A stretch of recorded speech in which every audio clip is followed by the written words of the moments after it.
হযরত ইমরানের স্ত্রী ছিলেন নিঃসন্তান। একদিন তিনি দেখেন একটি পাখি তার সন্তানদের আদর করছে। আবেগময় এই ঘটনাটি দেখে নিঃসন্তান নারীর অন্তরে সন্তান লাভের বাসনা জাগল। তিনি আল্লাহর কাছে দোয়া করলেন, আল্লাহ যেন তাকেও এই নিয়ামত দান করেন। আল্লাহ পাক তার রহমতে হযরত ইমরানের স্ত্রীর দোয়া কবুল করলেন এবং তিনি গর্ভবতী হলেন। তিনি এতে এত খুশি হন যে তার রবের প্রতি প্রতিজ্ঞা করেন যে তার সন্তানকে বাইতুল মুকাদ্দাসের খেদমতে ন্যস্ত করে দিবেন। এই প্রতিজ্ঞা করার মুহূর্তে সেই নারী ভাবেননি যে তার ওরসে ছেলে সন্তান আসবে নাকি মেয়ে। বাইতুল মুকাদ্দাসের খেদমতে তো মেয়ে সন্তানকে নিয়োজিত করা সম্ভব না। তারপর যথাসময়ে তার প্রসবের সময় হলো। তিনি যা ভাবেননি তাই হলো। তিনি একটি মেয়ে সন্তান জন্মদান করলেন।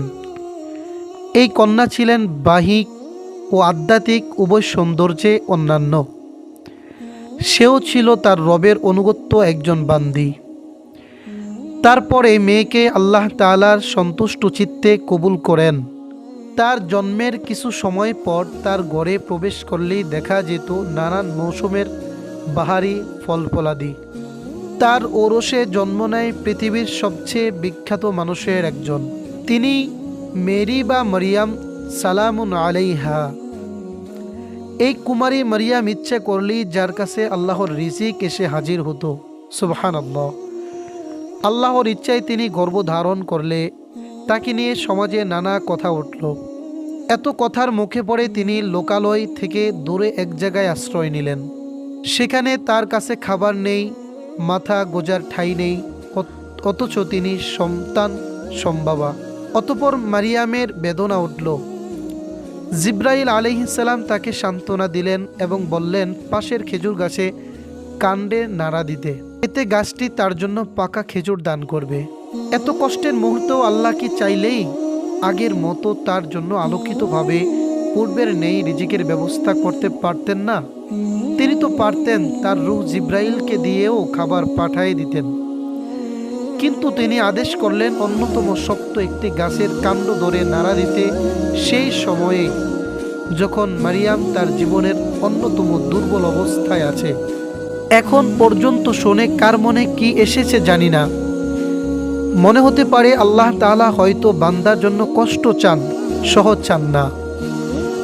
এখন মনে হলো এরকম দুঃখের মুহূর্ত আমাদের জীবনে যখন আসে, যখন অসহ্য লাগে আশেপাশের সব কিছু, তখন নিজের অজান্তেই আমরা কেউ বলে উঠি, আমার সাথে কেন এরকম হচ্ছে আল্লাহ। মারিয়াম আলাইহিস সালামকে সেই দিন অল্প কষ্টটুকু দিয়ে তার ছোট একটা পরীক্ষা নিলেন আল্লাহ সুবহানাহু তাআলা। তার এই গল্পটিকে জায়গা করে দিলেন পবিত্র কোরআনুল কারিমে। হাজার হাজার মানুষের দুঃখের মুহূর্তে সান্ত্বনা খোঁজার মাধ্যম তৈরি করে দিলেন তিনি মরিয়ম আলাইহিস সালামকে। যতবার কেউ তার এই ধৈর্য আর তাকওয়ার গল্প শুনে মনে শান্তি পায়, মরিয়ম আলাইহিস সালামের আমল নামায় তখন কিছু সওয়াব যুক্ত হয়ে যায়। জান্নাতে তার মর্যাদা বাড়তে থাকে। আল্লাহ তাআলা তাকে জান্নাতি নারীদের মাঝে সর্বশ্রেষ্ঠ করেছেন। তার নামে নাজিল করেছেন মহাগ্রন্থ আল কোরআনুল কারিমে একটি পূর্ণাঙ্গ সূরা। সেদিন ইমরানের স্ত্রী যদি মেয়ে হওয়ার দুঃখে কাতর অতিজ্ঞ হতেন, তবু মারিয়াম সালাইমুন আলাইহার মর্যাদা একটু কি কমতো? আর মরিয়ম আলাইহিস সালাম যদি তার কষ্টে দুঃখে আল্লাহর অবাধ্যতা করতেন, তবু কি তার ওরসে ঈসা নবীর জন্ম হতো না? আল্লাহর পরিকল্পনা অনুযায়ী সবই হতো। শুধু আল্লাহ তাদের সাময়িক পরীক্ষায় ফেললেন মাত্র, তাও শুধু এই জন্যই যে তিনি যেন তাদের মর্যাদা বৃদ্ধি করে দিতে পারেন।